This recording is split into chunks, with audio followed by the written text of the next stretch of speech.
We're going to look to find the area of a triangle. Now previously you would have found the area of a triangle using the formula area equals half times base times height. However, there is another formula that we can use when we know two of the sides and the angle in between those two sides. Now let's have a look at the triangle below. The triangle is labelled ABC, where ABC at the vertices are capital A, B and C. Now it's important to recognise this, and it's important to recognise that then the side opposite each of these letters is a lowercase version of the letter at the vertices. So in other words, capital A, opposite that the side is the lowercase a. Capital B, which is where we'll get the angle, opposite that is the side, the length of the side will be the lowercase b, and then capital C, opposite that is lowercase c. And that we're going to use those forms of labelling the triangle for our formula. Our formula is the area is equal to half A times B times the sine of C. Now C, capital C, is the angle. So the capital letters always represent the angles at the vertices of a triangle. Okay, so that just gives us our key features for finding the area of a triangle using this formula. We need to know the two sides and the angle that's in between them, and it's very important that it's these key pieces of information that we have.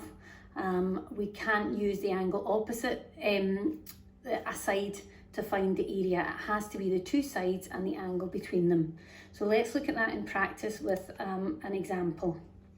So finding the area of this triangle here. Now it's helpfully labelled A, B and C for us, and the angle at C is 30 degrees, and we have two sides. Now notice this capital A here, so this 20 centimetres is little a, and this 25 centimetres is lowercase b. Okay, so our formula, and this formula is given for National 5, is given on the formula sheet, so you don't actually have to remember this, you do have to know how to apply it. Area is equal to half AB times sine C, so A and B are always the two sides, so our 20 and our 25, and C, capital C, the capital letters when we're using any trig formulae always depict the angle. So the sine of the angle, remember sine of anything or cos of anything or tan of anything, we're talking about an angle. So the 30 degrees would go in there. So we just substitute these values into our formula. So a half times 20 times 25 times sine 30 degrees.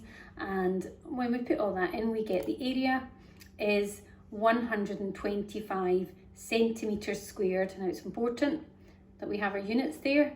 The measurements for the sides are in centimetres, so if we're measuring area, it's going to be centimetres squared. Let's look at another example. This time we've got a triangle labelled D, E and F.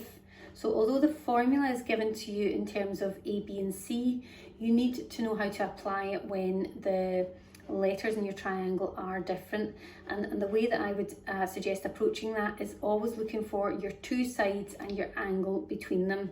So in this one we've actually got more than enough information, we've got too much information, so we've got to think about which two sides we're going to use.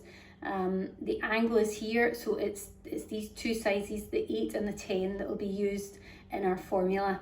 Now you could relabel your triangle A, B and C, where C will be up at the angle, or you can just rename the formula. So instead of it being a half AB sine C, would be a half DF sine E.